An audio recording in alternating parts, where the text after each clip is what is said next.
أعوذ بالله من الشيطان الرجيم بسم الله الرحمن الرحيم أولم يروا أنا نأتي الأرض ننقصها من أطرافها والله يحكم لا مؤقب لحكمه وهو سریع الحساب۔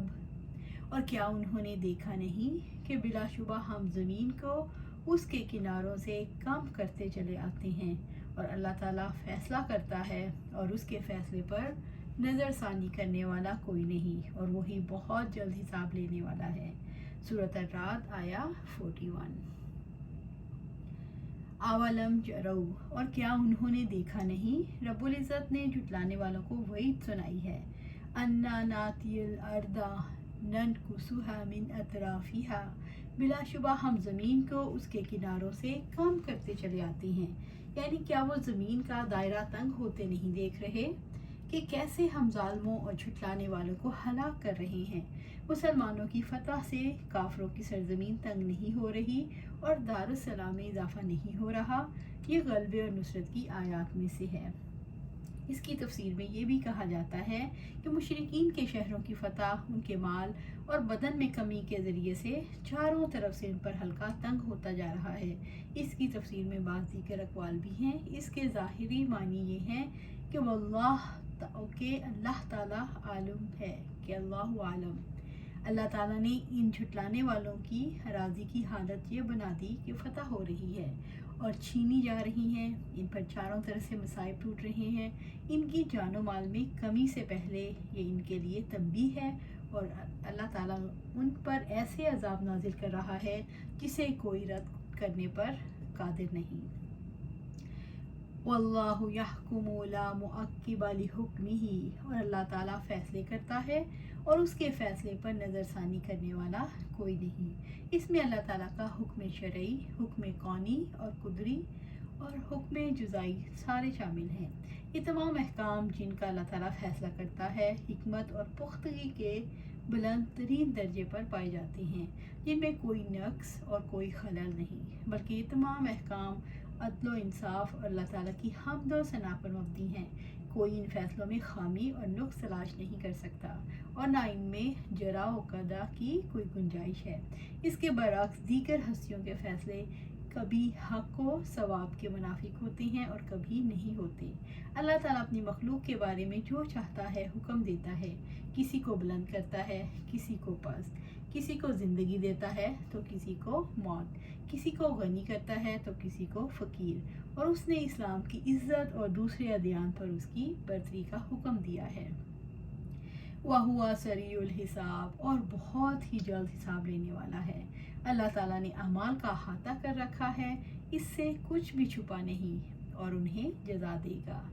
وَقَدْ مَكَرَ الَّذِينَ مِن قَبْلِهِمْ فَلِلَّهِ الْمَكْرُ جَمِيعًا يَعْلَمُ مَا تَكْسِبُ كُلُّ نَفْسٍ وَسَيَعْلَمُ الْكُفَّارُ لِمَنْ عُقْبَى الدَّارِ، اور بلا شبہ وہ لوگ بھی تدبیریں کر چکے جو ان سے پہلے تھے، سو اصل تدبیر ساری کی ساری اللہ تعالیٰ کے پاس ہی ہے۔ وہ جانتا ہے جو بھی ہر شخص کماتا ہے، اور جلد ہی کافر جان لیں گے کہ کس کے لیے اس گھر کا اچھا انجام ہے۔ سورۃ الرعد آیا 42۔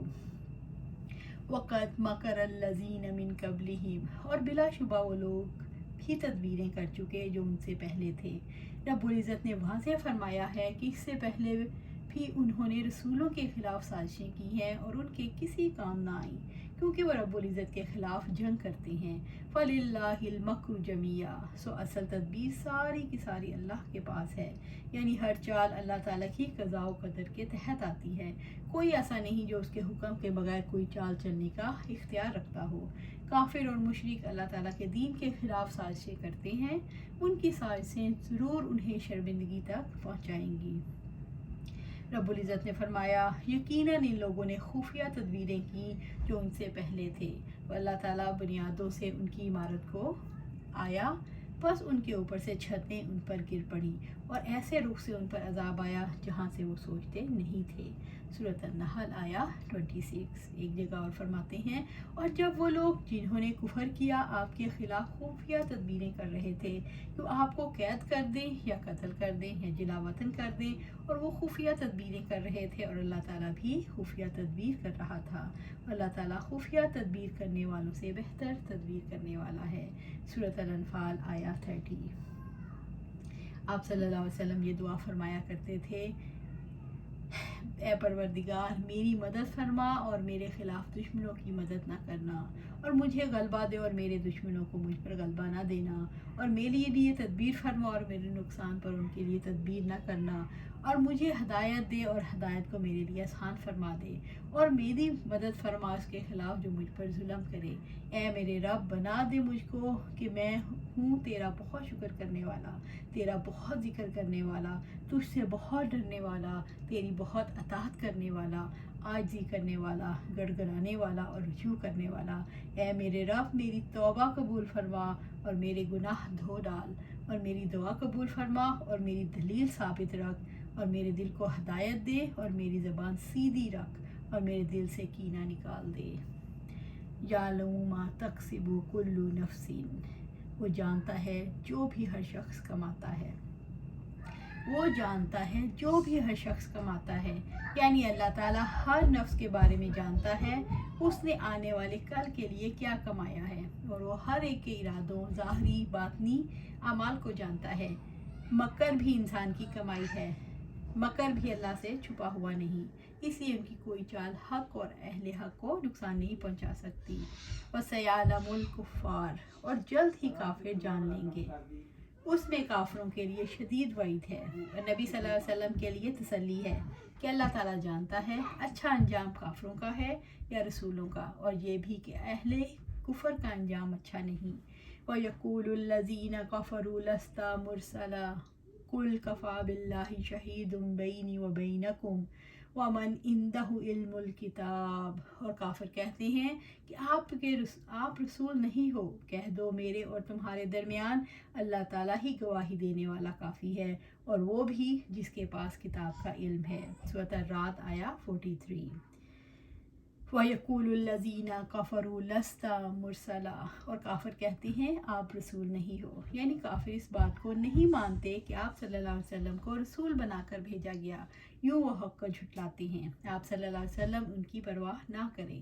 کل کہہ دو، نبی صلی اللہ علیہ وسلم سے کہا گیا کہ آپ صلی اللہ علیہ وآلہ وسلم فرما دیں، کفا باللہ شہیدم بینی و بینکم، میرے اور تمہارے درمیان اللہ تعالیٰ ہی گواہی دینے والا کافی ہے۔ یہ گواہی قول، فعل اور اقرار کے ذریعے ہوتی ہے۔ قول کے ذریعے سے اس کی شہادت یہ ہے کہ اس نے قرآن مخلوق میں سب سے سچی ہستی پر نازل فرمایا جو آپ صلی اللہ علیہ وآلہ وسلم کی رسالت کو ثابت کرتا ہے۔ اللہ تعالیٰ کی فعلی شہادت یہ ہے کہ اللہ تعالیٰ نے اپنے رسول کو اپنی تائید سے نوازا اور آپ کو ایسی فتح و نصرت عطا کی جو آپ کے اصحاب اور آپ کے تابعین کی قدرت اور اختیار سے باہر تھی۔ یہ اللہ تعالیٰ کی طرف سے فعل اور تائید کے ذریعے سے شہادت ہے۔ اقرار کے ذریعے سے اللہ تعالیٰ کی شہادت یہ ہے کہ رسول اللہ صلی اللہ علیہ وسلم نے لوگوں کو خبر دی کہ وہ اللہ کے رسول ہیں، اس نے لوگوں کو حکم دیا کہ وہ آپ کی اطاعت کریں، بس جو کوئی آپ کی اطاعت کرتا ہے اس کے لیے اللہ کی رضامندی اور اس کی کرامت ہے، اور جو کوئی آپ کی اطاعت نہیں کرتا تو اس کے لیے اللہ تعالیٰ کی ناراضگی اور جہنم ہے، اور اس کا خون اور مال حلال ہے، اور اللہ تعالیٰ آپ کو آپ کے دعوے پر برقرار رکھتا ہے۔ اگر رسول صلی اللہ علیہ وسلم نے اللہ تعالیٰ پر کوئی جھوٹ باندھا تو اللہ تعالیٰ اس دنیا میں آپ کو عذاب دے دیتا۔ رب العزت نے فرمایا وہ اللہ تعالیٰ ہی ہے جس نے اپنے رسول کو ہدایت اور دین حق کے ساتھ بھیجا تاکہ اس کو ہر دین پر غالب کر دے، اور اس پر اللہ تعالیٰ ہی گواہ کافی ہے۔ رب العزت نے فرمایا اللہ تعالیٰ نے سورۃ الفتح آیا 28، اسی طرح رب العزت نے فرمایا اللہ تعالیٰ نے اور فرشتوں نے اور اہل علم نے گواہی دی کہ بے شک اللہ تعالیٰ کے سوا کوئی معبود نہیں۔ سورۃ آل عمران آیا 18۔ ایک اور جگہ ارشاد ہے، پھر اگر آپ اس بارے میں کسی شک میں ہو جو ہم نے آپ کی طرف نازل کیا تو آپ ان لوگوں سے پوچھیں جو آپ سے پہلے کتاب پڑھتے ہیں، بلا شبہ یقیناً آپ کے پاس آپ کے رب کی طرف سے حق ہی آیا ہے، تو آپ ہرگز شک کرنے والوں میں سے نہ ہوں۔ سورہ یونس آیا 94۔ ایک اور جگہ ارشاد ہے، اور ہم نے آپ سے پہلے نہیں بھیجے رسول مگر مرد جن کی طرف ہم وحی کرتے تھے، سو اہل علم سے پوچھ لو اگر تم نہیں جانتے۔ سورۃ النحل آیا 43۔ ومن عندہ علم الکتاب، اور وہ بھی جس کے پاس کتاب کا علم ہے۔ کہا گیا کہ اس سے مراد عبداللہ ابن سلام، سلمان فارسی اور تمیم داری تھے۔ یہ آیت کریمہ اہل کتاب کے تمام علماء کو شامل ہے، کیونکہ ان میں سے جو کوئی ایمان لا کر حق کی اتباع کرتا ہے وہ رسول اللہ صلی اللہ علیہ وسلم کی گواہی دیتا ہے اور نہایت صراحت سے آپ کے حق میں شہادت دیتا ہے، اور ان میں سے جو کوئی گواہی کو چھپاتا ہے تو اس کے بارے میں اللہ تعالیٰ کی خبر کہ اس کے پاس شہادت ہے اس کی خبر سے زیادہ بلیغ ہے۔ اگر اس کے پاس شہادت نہ ہوتی تو دلیل کے ساتھ اپنے طلب شہادت کو رد کر دیتا، بس اس کا سکوت دلالت کرتا ہے کہ اس کے پاس رسول کے حق میں شہادت موجود ہے جو اس نے چھپا رکھی ہے۔ اللہ تبارک و تعالیٰ نے اہل کتاب سے گواہی لینے کا حکم اس لیے دیا کہ وہ گواہی دینے کی اہلیت رکھتے ہیں۔ ہر معاملے میں صرف اسی شخص سے گواہی دی جانی چاہیے جو اس کا اہل ہو اور دوسروں کی نسبت اس کے بارے میں زیادہ علم رکھتا ہو۔ اس کے برعکس وہ لوگ جو اس معاملے میں بالکل اجنبی ہوں، مثلاً ان پڑھ، مشرکین، عرب وغیرہ، تو ان سے شہادت طلب کرنے کا کوئی فائدہ نہیں، کیونکہ انہیں اس معاملے کی کوئی خبر ہے ہی نہیں، اس کی معرفت ہی انہیں نہیں۔ واللہ اعلم۔ اللہ سبحانہ تعالیٰ سے دعا ہے، یہاں ہماری سورۃ الرعد ختم ہوئی۔ اللہ سبحانہ تعالیٰ سے دعا ہے کہ جو کچھ ہم نے پڑھا ہے اس پر عمل کرنے کی توفیق عطا فرمائے اور ہمیں قرآن و سنت کے مطابق زندگیاں گزارنے کی توفیق عطا فرمائے اور اس پر ہمیں جما دے۔ آمین یا رب العالمین۔